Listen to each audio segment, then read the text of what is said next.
এখন বাড়ি যাওয়ার সময় হয়ে আসলো, তো সব কিছু একবার আপনাদেরকে ডিটেলসে বলে দিই। এখানে কিন্তু দু ধরনের রুমের ক্যাটাগরি আছে, আর এক একটা হচ্ছে 4500 আর একটা হচ্ছে 6000। আর একটা রুম বাদ দিয়ে বাকি সবকটাই কিন্তু আপনারা এখানে মাউন্টেন ভিউ রুম পাবেন। কালকে জাস্ট কিছুক্ষণের জন্য দেখতে পেয়েছি, সেটা ওনাদের কোনো দোষ না। বাকিটা হচ্ছে পুরোটাই এখানে কালকে থেকে এত মেঘলা ওয়েদার হয়ে রয়েছে, যেই কারণে মানে ভিউ আমরা সেইভাবে এনজয়টা করতে পারিনি। বাট বাকি প্রপার্টি খুবই সুন্দর, ওয়েল মেনটেন্ড, আর সুইমিং পুলটাও বেশ ভালো। আর এখানে একটুখানি যেহেতু গাছপালা আছে, এখানে প্রচুর একটু পোকামাকড়, জোক টোক এইসব আছে, একটু ওইগুলো একটুখানি সাবধানে দেখে শুনে থাকতে হবে। বাকিটা কিন্তু মানে মাস্ট ভিজিট, এই জায়গাটায় আসতেই হবে। মানে খুবই সুন্দর একটা হেরিটেজ ব্যাপার আছে, প্রিমিয়াম প্রপার্টি।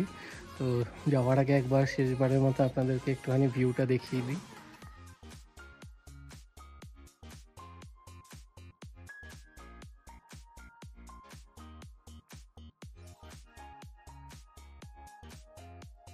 কিন্তু আপনাদের মানে খাওয়া দাওয়া একটা প্যাকেজ সিস্টেম, 1500 পার হেড। প্রচুর খাওয়া দাওয়া, মানে খেয়ে শেষ করতে পারবেন না। আর ওনারা বেশ মানে আপনার থেকে জেনে নিয়ে খাওয়া দাওয়া বানাবে, অনেক অপশানও দেবে। তো সার্ভিস কিন্তু আমার খুবই ভালো লেগেছে।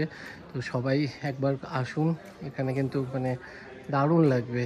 আর খাওয়া দাওয়া একদমই ঘরোয়া, কোনো রিচ খাওয়া দাওয়া না। এখানে যে শেফ আছে সে কিন্তু পুরুলিয়ার লোক, তো রান্নাবান্নার হাত কিন্তু খুবই ভালো।